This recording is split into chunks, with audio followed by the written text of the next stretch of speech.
Welcome guys to Incan Channel. In today's vlog, gumagawa tayo ng kisame Cladding. gamit ang cladding guys. Simple work na i-share natin paano mag simpleng paggawa ng cladding na kisame.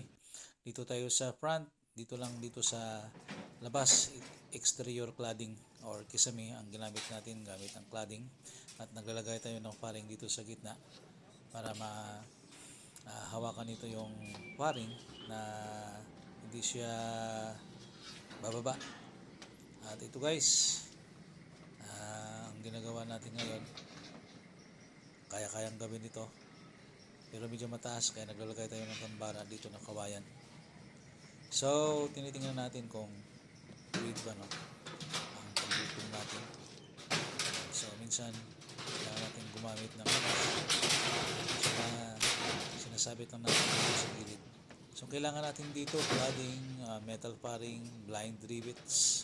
Yun lang guys, para makagawa tayo ng kisame exterior ceiling sa labas ng daanan. Okay, so yan guys, panuuli na lang ang ating ginawa since na mainit, kahubad dahil masyadong matindi ang temperatura, ang sikat ng araw guys. Ayun, pasensya na kung nakahubad. At ito guys, na matapos natin ginawa yung sa front, dito naman tayo sa gilid, no? Sa side ng ating kisame. Napapansin nyo guys, meron tayong nilagay na mga air vent na yan, ventilation.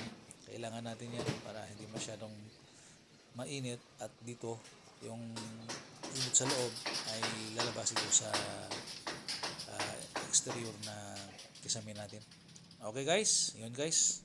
So maganda rin tingnan ang white na cladding guys.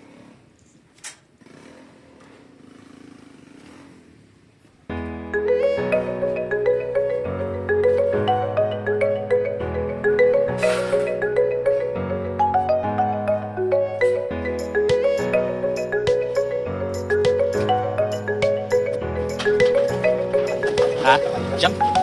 Sebelah mana nih kalau pengen ngedansa?